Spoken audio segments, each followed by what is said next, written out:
बिस्मिल्लाहिर्रहमानिर्रहीम। अस्सलाम वालेकुम नाज़रीन, आप यूट्यूब चैनल देख रहे हैं, मैं इमरान ख़ान। ख़बरें आपके साथ मैं शेयर कर देता हूँ। पहले छोटी छोटी ख़बरें हैं वो आपके साथ शेयर करूँ, फिर मुझे आपको एक बहुत इंपॉर्टेंट चीज़ बतानी है। ये वो चीज़ है जो अभी शुरू कर दी गई है और आने वाले दिनों में इसको बहुत बढ़ाया जाएगा और एक नया प्रोपेगेंडा पाकिस्तान के अंदर लॉन्च होगा। वो क्या है, किस तरह किया जाएगा और उसको आगे कैसे लेकर चलेंगे, उसके लिए किस कदर इंटेलेक्चुअल डिसऑनेस्टी, उसको कहते हैं कि जी आप जो सोचे समझे अंदाज में, यानी आप जानते हैं कि जो आप बात कर रहे हैं ये गलत है लेकिन फिर भी आप बददियानती से उसको करते हैं। मैं वो चीज़ आपके सामने रखूँगा, लेकिन पहले कुछ खबरें हैं वो आपके साथ मैं शेयर करता हूँ। इमरान खान साहब का एक स्टेटमेंट है जो छपा हुआ है एक्सप्रेस न्यूज़ पर। एक्सप्रेस न्यूज़ पे जो इमरान खान का स्टेटमेंट छपा है वो मैं एज इट इज़ आपको पढ़ के सुना देता हूँ। ये उनकी बहन जो गई थी मिलने के लिए, दोनों बहनें गई थी, उन बहनों से बातचीत करके उन्होंने जो बात की वो बाहर आके रिपोर्ट हुई है। इमरान खान ने कहा कि मदर ऑफ ऑल रिगिंग ये थी कि पार्टी को ख़त्म करना, बैट का निशान ले लेना, इंतखाबी जलसों तक की इजाज़त ना देना। मदर ऑफ ऑल रिगिंग बंद होनी चाहिए, दुनिया के सामने मज़ीद तमाशा ना बनाए, जिसका मैंडेट है उसको देकर अवाम की राय का एहतराम किया जाए। ये अपनी बहनों से अलीमा खान से और उस्मा खान से मुलाकात में इमरान खान साहब ने बात कही है। उन्होंने मीडिया के सामने सारी बातचीत पेश की और उन्होंने कहा कि mother of all you turns ने, यानी इमरान खान साहब ने अपनी बहनों को जो बात की, उन्होंने बाहर आके बताया कि इमरान खान साहब कह रहे हैं कि mother of all you turns ने वोट को इज्जत दो के बजाय बूट को इज्जत दे दी। मदर ऑफ ऑल सिलेक्शन ये था कि क्रिमिनल्स के केस ख़त्म करके बानी पाकिस्तान तरीके इंसाफ पर डाल दिए और 32 साल की सज़ा दे दी। और प्री पोल रिगिंग और इलेक्शन डे रिगिंग ये था कि अवाम और वोटर को अपने नुमाइंदे चुनने की इजाज़त ना दी गई। अब ये वो चीज़ें हैं जो इमरान खान साहब ने बोली, कुछ और बातें भी हैं वो कर रहे हैं, तो वो रेपिटेशन है। दूसरी खबर ये है कि उसी चीज़ के लिए ख़बरदार किया है बैरिस्टर गौहर साहब ने, जिसके बारे में फिच ने भी ख़बरदार किया। आलमी रेटिंग एजेंसी है, दुनिया की टॉप 3 एजेंसीज में से एक है। उसके अलावा आलमी इदारे भी कह रहे हैं, सहाफ़ी भी यही बात कर रहे हैं, जितने लोग इकॉनमी को समझते हैं वो भी यही बात कर रहे हैं। तो बैरिस्टर गौहर कह रहे हैं कि फार्म 45 के तहत हमारी कामयाबी के नतायज जारी नहीं किए जाते तो IMF का प्रोग्राम मुतासिर होगा। अब वो ये क्यों कह रहे हैं, इसको आप समझिए कि पॉलिटिकली पाकिस्तान स्टेबल नहीं होगा। लोगों ने वोट डाला किसी और को और हुकूमत बन जाएगी किसी और की, यानी नवाज शरीफ को लोगों ने वोट नहीं डाला, वो बेचारे बमुश्किल, PTI तो क्लेम करती है 17-18 सीटें जीते हैं, लेकिन मेरे अंदाजे में अगर वो बहुत भी जीते होंगे तो कितनी 30-35 जीत गए होंगे, क्योंकि उनकी तो हालत ही बहुत पतली थी। पाकिस्तान तहरीक इंसाफ की जितनी नशिस्तें छीनी हैं, PMLN ने टोटल इतनी जीती नहीं है धांधली करके। तो अगर किसी और की हुकूमत बना दी गई जिसको लोगों का एतमाद हासिल ना हुआ तो मुल्क कैसे चलेगा? जब इकॉनमी नहीं चलेगी, स्टेबिलिटी नहीं आएगी, तो IMF का कोई भी प्रोग्राम होगा वो काम नहीं करेगा। और IMF की कुछ शराइत होती हैं वो सख्त होती चली जाएंगी और आप उन शराइत का बोझ नहीं उठा पाएंगे। बहरहाल बैरिस्टर गौहर ने इसके बारे में स्टेटमेंट दिया है। बुशरा बीबी के हवाले से बार बार खबरें आती रहती हैं कि उनकी तबीयत ठीक नहीं है और उनको खाने में कुछ ऐसी चीज़ें मिली हैं जिसकी वजह से वो सफ़र कर रही हैं। तो इस पर तो अब गवर्नमेंट ही देख सकती है, जो मौजूदा गवर्नमेंट है, या जेल की इंतज़ामिया है, या हुकूमत को ये देखना पड़ेगा कि साबिक़ खातून अव्वल अगर ख़तरे में है या उनकी तबीयत ज़्यादा ख़राब है तो उनको मुनासिब तिब्बी इमदाद फराहम की जाए।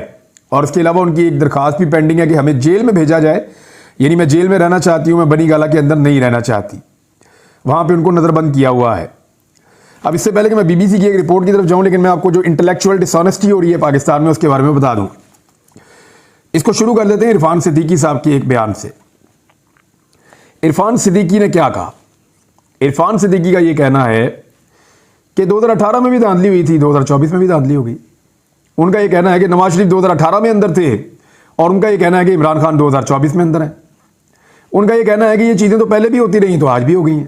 तो ये छोटा मोटा चलता रहता है, यानी वो इस किस्म के जुमले बोल रहे हैं, यानी वो सेब को ऑरेंज के साथ कंपेयर कर रहे हैं।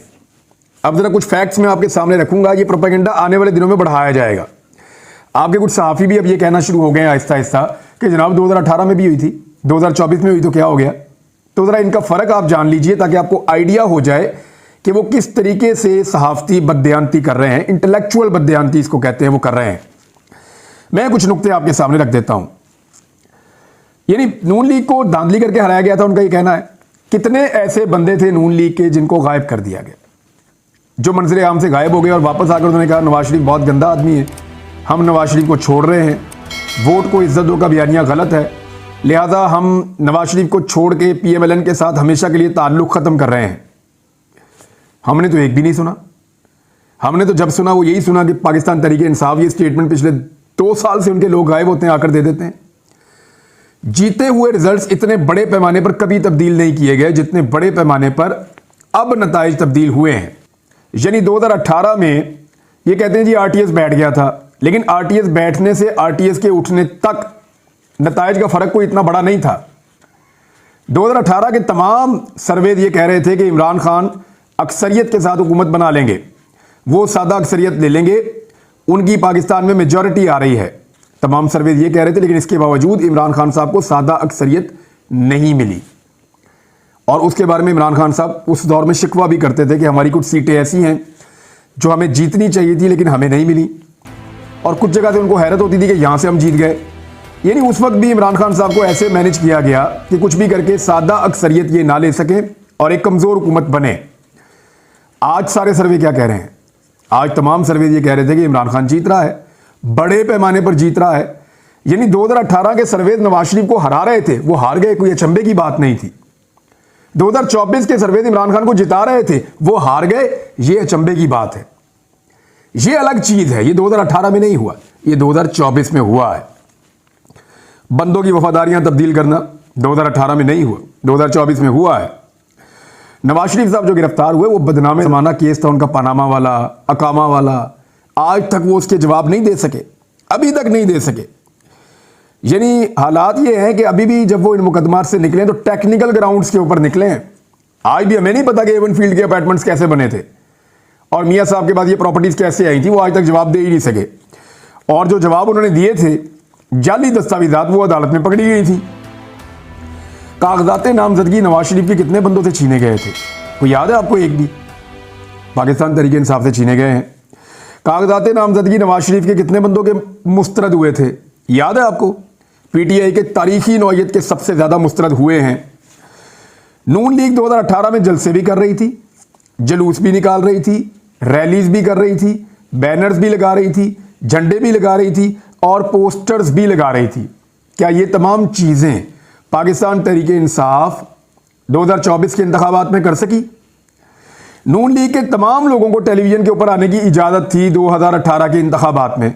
सारे आते थे, टीवी पे अपनी बात करते थे, अपनी कंपेन सामने रखते थे, अपने मंशूर उन्होंने लॉन्च किए, उन्होंने खुलकर अपनी कंपेन की, टीवी के ऊपर टॉक शोज में आकर बैठते थे, हम उनसे सवाल जवाब करते थे। क्लियरली ऐसे ही हो रहा था, क्लैरिटी के साथ वो अपना काम कर रहे थे। क्या पाकिस्तान तहरीक इंसाफ को 2024 में ये तमाम चीजें मुयस्सर थी? तो जवाब है नहीं। उस वक्त PMLN के कुछ लोगों ने दावा किया, उनको अननोन एक टेलीफोन आया और ये बताया गया कि जनाब आप एक काम करें, आप नून लीग के साथ ना चले, ये मुल्क के लिए ठीक नहीं है। तो इस पे उन्होंने वावेला कर दिया। और आज सिर्फ टेलीफोन नहीं आते, जो कुछ होता है वो आप सब जानते हैं। PMLN के साथ कभी इसका अशरे अशीर भी नहीं हुआ। नवाज शरीफ को जब हटाया गया हुकूमत से 2017 में, तो उनके बाद वजीर आजम पाकिस्तान जो बना वो नवाज शरीफ साहब की अपनी जमात से बना। लेकिन इमरान खान साहब को जब 2022 में हटाया गया तो PDM की जमातों से एक ऐसा वजीर आजम लाया गया जिसकी बनने वाली हुकूमत ने इमरान खान और उसके साथियों के ऊपर पाकिस्तान की सरजमीन तंग कर दी। एक और सवाल है बड़ा सादा सा, क्या मुस्लिम लीग नून से 2018 के इंतखाबात में उनका इंतखाबी निशान ले लिया गया था? पाकिस्तान तहरीक इंसाफ से उनका इंतखाबी निशान 2024 के इंतखाबात में ले लिया गया। इन दोनों को तो आप कंपेयर नहीं कर सकते ना। जुडिशल ऑफिसर्स यानी RO के तौर पे 2018 में जुडिशल ऑफिसर्स थे जो धांधली को रोक रहे थे, और इस मर्तबा सरकारी बाबू थे और वो धांधली का हिस्सा बन रहे थे जो ROs हैं। पाकिस्तान तहरीक इंसाफ ने दरवाजा खटखटाया, लाहौर हाई कोर्ट ने कहा बिल्कुल ठीक कह रहे हैं आप, ये जो ROs हैं ये धांधली करवाएंगे और इलेक्शन ठीक नहीं करवाएंगे। उन्होंने कहा कि जी जुडिशल ऑफिसर्स लगाए जाएं। लाहौर हाई कोर्ट ने फैसला दे दिया, कादी फाइज जैसा साहब ने फैसला उड़ा के साइड पे कर दी।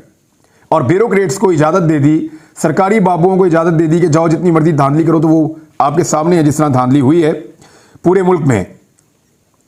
आलमी सतह पर 2018 के इंतखाबात के बाद कभी इतना धांधली का शोर मचा था पाकिस्तान में या दुनिया में? कभी नहीं मचा, क्योंकि दुनिया देख रही थी कि इंतखाबात यहां पे हुए हैं, एक पार्टी पॉपुलर थी, वो आ गई इक़्तिदार में और वो भी सिंपल मेजॉरिटी से महरूम रही। लेकिन इस मरतबा सारा आलमी मीडिया कह रहा था कि वन साइडेड इलेक्शन है, पाकिस्तान तहरीक इंसाफ जीत जाएगी। फिर हमने देखा कि इस बड़े पैमाने के ऊपर धांधली हुई है, और इस बड़े पैमाने पर धांधली होने के बाद जो आलमी मीडिया है वो कितना शोर मचा रहा है वो भी आपके सामने है। तोशाखाना केस, यानी नवाज शरीफ साहब ने, जरदारी साहब ने, बाकी साथियों ने, इन्होंने तोशाखाना से गैर कानूनी तौर पे गाड़ियां ली थी रूल्स की खिलाफ वर्जी करते हुए, किसी को सजा नहीं हुई। इमरान खान ने कानूनी तौर पे घड़ी ली थी, उनकी वाइफ ने कोई ज्वेलरी ली थी, दोनों को सजा हो गई। ऐसा तो नहीं हुआ था ना उस दौर में। तो आप 2018 को 2024 के साथ कंपेयर नहीं कर सकते। साइफर मुकदमा, खुद ये जो हुकूमत पीडीएम की बनी थी, इन्होंने अमेरिका को डिमार्च किया था और एहतजाज किया था कि आपने हमारे अंदरूनी मामलात में मुदाखलत की है, और इमरान खान साहब ने भी यही कहा था कि अंदरूनी मामलात में मुदाखलत की है। एक तरफ वो कहते हैं इमरान खान झूठ बोल रहे हैं, अमेरिका ने ऐसा कुछ नहीं किया। दूसरी तरफ वो कह रहे हैं इमरान खान जो बात कह रहे हैं वो बिल्कुल सही है, वो इसलिए कि इमरान खान ने राज अफशा कर दिया है, कौमी राज जो है उसको अफशा कर दिया है, उससे पर्दा उठा दिया है। अगर तो उठाया पर्दा तो फिर आप ये मानेंगे जो बात उसने की ठीक की। एक तरफ कहते हैं झूठ बोल रहा है, दूसरी तरफ कहते हैं क्योंकि बात बता दी है लिहाजा हम सजा देने जा रहे हैं। तो नवाज शरीफ के साथ तो ऐसा भी कुछ नहीं हुआ। इद्दत में निकाह वाला इंतहाई मायूब मामला, यानी इस लेवल तक लेकर चले गए। नवाज शरीफ ने तो इस तरह की चीज कभी देखी भी नहीं। नवाज शरीफ के एक बेटे की इन्वेस्टिगेशन के दौरान एक फोटो निकली थी, रोला पड़ गया था पूरे मुल्क में। नवाज शरीफ की बेटी के हाथ से कलम गिर जाता था तो पुलिस वाले उठा के सैल्यूट करके वापस करते थे। शहबाज शरीफ और हमजा शहबाज की उंगली के इशारे के ऊपर डीएसपी और एसपी जो हैं वो पंबीरी की तरह कभी इधर भागते थे कभी उधर भागते थे। और इधर पाकिस्तान तहरीक इंसाफ के लोगों के साथ क्या हो रहा है? मुंह के ऊपर काले कपड़े, बोरियां, घसीटना, जो कुछ इनके साथ हुआ पीएमएलएन सोच भी नहीं सकती। तो 2018 को जब भी कोई 2024 के साथ कंपेयर करे तो नादरीन आपने ये बात दिमाग में रखनी है कि ये आदमी इंटेलेक्चुअली बदयांती कर रहा है, ये आदमी बदयांती कर रहा है, हकायक को तोड़ मरोड़ रहा है सिर्फ और सिर्फ पीडीएम की जमातों को फायदा देने के लिए। इसका कंपैरिजन हो ही नहीं सकता। ये जमीन आसमान का फर्क है 2018 और 2024 में। और ये जो कुछ भी हुआ 2024 में 2018 के मुकाबले में, अगर आप परसेंटेज के अंदर इसका फर्क निकालें तो 2-3% को आप 100% के साथ कंपेयर नहीं कर सकते। यानी जो कुछ इमरान खान साहब ने या उनकी पार्टी ने बर्दाश्त किया या जितना दबाव डाला गया पाकिस्तानियों के ऊपर, इसके बावजूद पाकिस्तानियों ने ऐसा लगा कि रिएक्शन के अंदर आकर बहुत बड़े पैमाने पर वोट डालें। और आज ये इलेक्शन को ख़त्म हुए 10-11 दिन हो गए हैं, अभी तक हम इस नतीजे पर नहीं पहुंचे कि पाकिस्तान में कैसी हुकूमत बनेगी और किसकी हुकूमत बनेगी। ये वो बेचैनी, और ये बेचैनी अब हर जगह पे आपको दिखाई देती है। पाकिस्तान सुपर लीग जो है वो आजकल हो रही है, PSL, और वहाँ पे नौजवान जाते हैं और जाकर इमरान खान साहब के हक में नारे लगाते हैं। वहाँ जाते हैं और जाकर जो हुकूमत इस वक्त बनाने की कोशिश की जा रही है, चाहे पंजाब में मरीम नवाज़ की हो, चाहे वफाक के अंदर इमरान खान साहब के बजाय शहबाज शरीफ की हुकूमत बनाने की कोशिश की जा रही हो, तो उसके खिलाफ नारेबाजी करते हैं। अब नारेबाजी से जो है वो इंतज़ामिया तंग आ गई है और पुलिस ने छापे मारना शुरू कर दिए स्टेडियम के अंदर। वो जो नौजवान नारे लगाते हैं तो वो सैकड़ों की तादाद में, तो उनमें से किसी एक आधे को पकड़ लेते हैं, घसीटते हैं, खींचते हैं। तो अब ये सिलसिला भी शुरू हो गया है। देखिए, इसको आप दो तरीकों से देख सकते हैं। एक, या तो आप लोगों को टेम करने के लिए या लोगों को काबू करने के लिए सख्ती कर सकते हैं, या आप लोगों को उनका हक दे सकते हैं। इसको आपको यूं देखना पड़ेगा कि लोग ये रिएक्शन दे रहे हैं। खेलों के वो मैदान जो सियासत से हमेशा दूर रहते हैं, वहां पे भी अगर लोग आकर ये कह रहे हैं कि हमें हमारा हक दिया जाए, तो इसका मतलब ये है कि निचली सतह तक नौजवानों के दिमागों में ये बात सरायत कर चुकी है कि पाकिस्तान के अंदर जो हुकूमत बनाई जा रही है वो हुकूमत नहीं है जो उनके वोटों से तश्कील पाए। देखिए, ये बड़ा पॉजिटिव है कि नौजवान सियासत के अंदर और मुल्क के अंदर अपना स्टेक शो कर रहे हैं। नौजवान ये कह रहे हैं कि हमारा मुल्क है, हमारी मर्जी यहां पे चलनी चाहिए, इसको सही रास्ते पर चलना चाहिए, और वो उसके लिए फिक्रमंद है और वो उसमें रोल प्ले कर रहे हैं। कहीं पे नारा लगा के, कहीं पे वोट डाल के, कहीं पे बात करके, और एहतजाज करना, पुरअमन एहतजाज करना हर पाकिस्तानी का हक है। ये हक उन्हें आइन देता है। तो ये पॉलिटिकल चीज़ें, ये जमहूरी इक़्तिदार, ये किसी मुआशरे को आगे लेकर जाती हैं। लेकिन अगर इन नौजवानों को ज़ोर ज़बरदस्ती से दबाया जाएगा और लोगों ने जब वोट डाला उसकी तौहीन की जाएगी, तो इसका खुमियाजा पाकिस्तान भुगतेगा। खुदा न खास्ता होगा क्या, इकॉनमी और नीचे जाएगी, पाकिस्तान खुदा न खास्ता गैर मुस्तहकम होगा। और पिछले 2 साल जो पाकिस्तान के साथ तजर्बा हुआ, अप्रैल 2022 से लेकर जनवरी 2000, बल्कि अभी तक फरवरी 2024 तक, पौने 2 साल से ज़्यादा हो गए हैं। पाकिस्तान इन पौने 2 सालों में आगे बढ़ा है या पीछे गया है? मेरे ख्याल में समझने के लिए और गौर करने के लिए ये पौने 2 साल बहुत हैं। इन्हीं से अगर हम सबक ले लें तो हम पाकिस्तान को आने वाले मसाइल से बचा सकते हैं। लेकिन अगर हम इस बात पे तुले हैं कि हमने पाकिस्तान को मज़ीद नुकसान पहुंचाना है और यही तजर्बा आगे बढ़ाना है, तो मुझे लगता है कि हम पाकिस्तान का नुकसान कर रहे हैं। अब तक के लिए इतने ही। अपना ख्याल रखिएगा, अपने इस चैनल का भी। अल्लाह हाफिज़।